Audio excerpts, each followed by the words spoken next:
السلام علیکم ورحمۃ اللہ وبرکاتہ۔ نیکی کے سفیر، راہ حق سے فرار کا انجام۔ اس کہانی کی تھیم ہے کہ اللہ ہمیں ہدایت جیسی نعمت یا اور کوئی بھی نعمت دیتا ہے، لیکن اگر انسان اس کی قدر نہیں کرتا تو یہ ناشکری کی علامت ہے، پھر اللہ اس سے وہ نعمت چھین لیتا ہے۔ اسے راہ حق اپنانے کا بڑا شوق تھا، وہ اسلام کی خوبیاں دیکھ کر خوشی سے پھولا نہیں سماتا تھا۔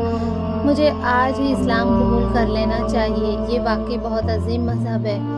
اس کا نام جبلہ بن احم تھا، وہ غسان قبیلے کا سردار تھا۔ ایمان کی بشاشت اسے اسلام قبول کرنے پر ابھار رہی تھی۔ اس نے اسلام قبول کر لیا اور خلیفہ وقت عمر بن خطاب رضی اللہ عنہ کو خط لکھا، کیا آپ سے ملاقات ہو سکتی ہے؟ میں نے اسلام قبول کر لیا ہے۔ عمر رضی اللہ عنہ اور دوسرے مسلمان جبلہ بن احم کے قبول حق کی خبر پا کر بے حد خوش ہوئے۔ امیر المؤمنین عمر رضی اللہ عنہ نے جواباً لکھا ہے، وہ تمام تر حقوق اور تحفظات حاصل ہے جو اسلام نے ہمیں دیے ہیں، اس کے ساتھ ہی اب تم پر وہ تمام اوامر اور نواہی بھی لاگو ہوں گے۔ مطلب کہ جو کوئی بھی اسلام قبول کرے تو اسے بتا دینا چاہیے کہ اسلام کے کیا کیا احکام ہے اور اسے کیا کرنا ہے اور کیا نہیں کرنا۔ اوامر اور نواہی بھی لاگو ہوں گے جن کا اسلام ہمیں پابند کیا ہے۔ جبلہ اپنے 500 شہسوار سمیت نکلا۔ جب وہ مدینہ کے قریب پہنچا تو اس نے سونے کے تاروں سے مرشح شاہانہ لباس پہنا۔ جبلہ اپنے وقت کا ایک بادشاہ تھا، سر پر شاہی تاج رکھا جس میں نہایت بیش قیمت ہیرے جواہرات جگمگا رہے تھے۔ اپنے لشکر کو بھی خوشنما لباس پہننے کا حکم دیا، پھر مدینہ منورہ میں داخل ہوا۔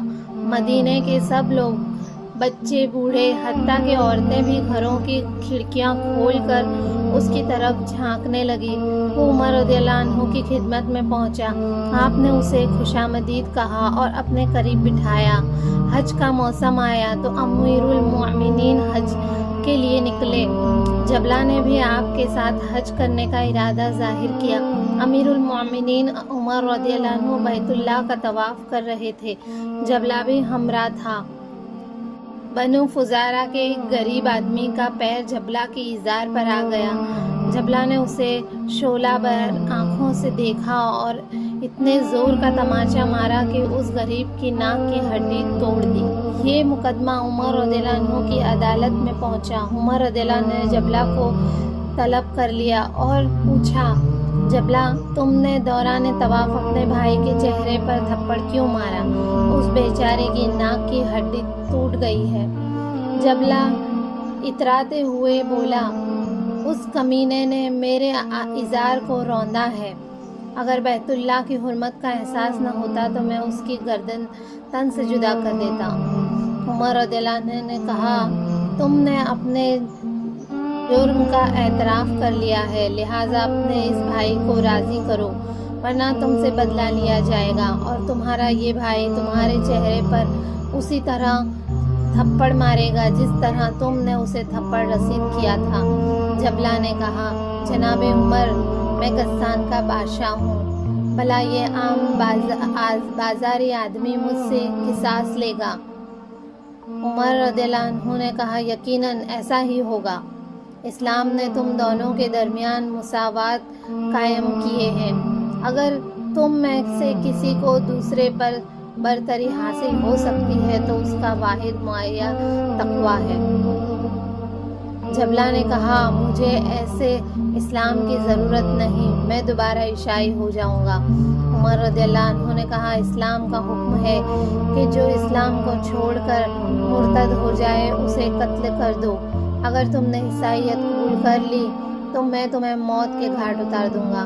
جبلہ نے کہا، امیر المومنین، مجھے کل تک کے لیے مہلت دیجیے تاکہ میں اس بارے میں غور کر لوں۔ عمر رضی اللہ عنہ نے کہا، جاؤ، تمہیں کل تک مہلت ہے۔ جب رات کا سناٹا چھا گیا اور لوگ نیند کی آغوش میں کھراٹے لینے لگے، جبلہ چپکے سے اٹھا اور اپنے لشکر سمیت مکہ سے نکل بھاگا۔ وہ قسطنطنیہ میں پہنچا اور عیسائیت قبول کر لی۔ وہاں اس نے کچھ عرصہ گزارا۔ زندگی کی رونقیں ختم ہو گئی۔ ایمان کی حلاوت سے جو تر و تازگی پیدا ہوئی تھی وہ ختم ہو گئی۔ دل مرجھا گیا۔ حسرت و افسوس کے جذبات اس کے دل و دماغ پر چھا گئے۔ اسے اپنے زمانہ اسلام کی حسین اور دل نشین یادیں تڑپانے لگی۔ نماز کی حلاوت اور روزے کی چاشنی رہ رہ کر یاد آنے لگی۔ وہ رب العالمین کے ساتھ شرک کرنے اور دین اسلام چھوڑنے پر بہت نادم ہوا۔ جب لابن اہم مارے پشیمانی سے پھوٹ پھوٹ کر رویا اور یہ اشعار پڑھے۔ یہ عربی میں ہے، میں اس کا آپ کو ترجمہ بتاتی ہوں۔ معزز لوگوں نے ایک تھپڑ کے عار سے عیسائیت اختیار کر لی۔ اگر وہ صبر کر لیتے تو اس میں کوئی نقصان نہیں تھا۔ یہ بادشاہ معزز اپنے خود کو کہہ رہا ہے۔ گھیر لیا مجھے ہٹ دھرمی اور تکبر نے، اور میں نے اس کے لیے صحیح آنکھ کو کانے پن کے بدلے فروخت کر دیا، مطلب ہدایت کو چھوڑ دیا اور عیسائیت قبول کر لی۔ کاش میری ماں مجھے جنم ہی نہ دیتی، کاش میں اس بات کو قبول کر لیتا جو عمر رضی اللہ عنہ نے میرے لیے کہی تھی۔ کاش میں جنگل و بیابان میں اونٹنیاں چراتا اور میں ربیہ اور منصر میں چل پھر رہا ہوتا۔ یہ دو قبیلے کے نام ہیں، یعنی کہ وہ خود ایسا سوچ رہا تھا کہ میں بادشاہ ہی نہ ہوتا۔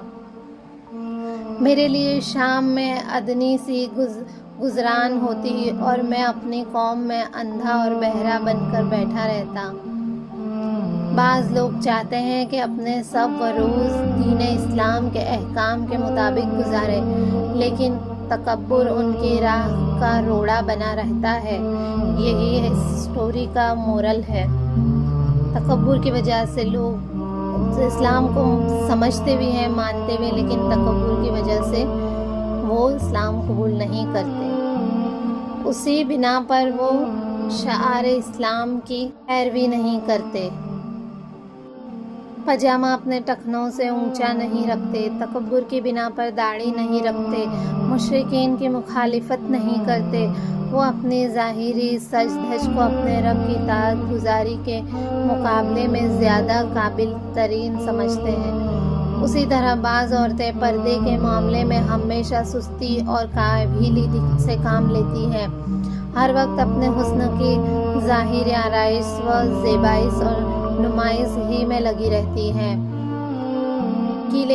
بھڑکیلے لباس پہنتی ہے اور پھر اتراتی ہے، آئبرو کے بال نوچ کر اور تنگ لباس پہن کر اپنے جسم کی نشیب و فراز کی نمائش کرتی ہے اور اپنے رب کی نافرمانی میں مشغول رہتی ہے۔ جب انہیں نصیحت کی جاتی ہے تو تکبر سے سر جھٹکتی ہے اور سرکشی اور نافرمانی کرتی ہے۔ رسول اللہ صلی اللہ علیہ وسلم کا فرمان عالی شان ہے، لا يدخل الجنت من کان فی قلبہ مثقال ذرۃ من کبر۔ جس شخص کے دل میں ذرہ بھر بھی تکبر ہوگا وہ جنت میں نہیں جا سکے گا۔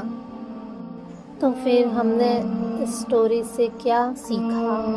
کیا پتہ چلا کہ تکبر نہیں کرنا چاہیے، لیکن اس آدمی نے تکبر کر کے اسلام چھوڑ دیا، راہ حق چھوڑ دی، ہدایت سے منہ پھیر لیا۔ تو یہ تکبر اچھے انسان کو بیکار بنا کے رکھ دیتا ہے۔ اس لیے زندگی میں کبھی بھی کسی بھی چیز پر تکبر نہیں کرنا چاہیے۔ السلام علیکم ورحمۃ اللہ وبرکاتہ۔ اب ہم اگلی سٹوری کے لیے اگلی ویڈیو میں ملیں گے، تب تک کے لیے اللہ حافظ۔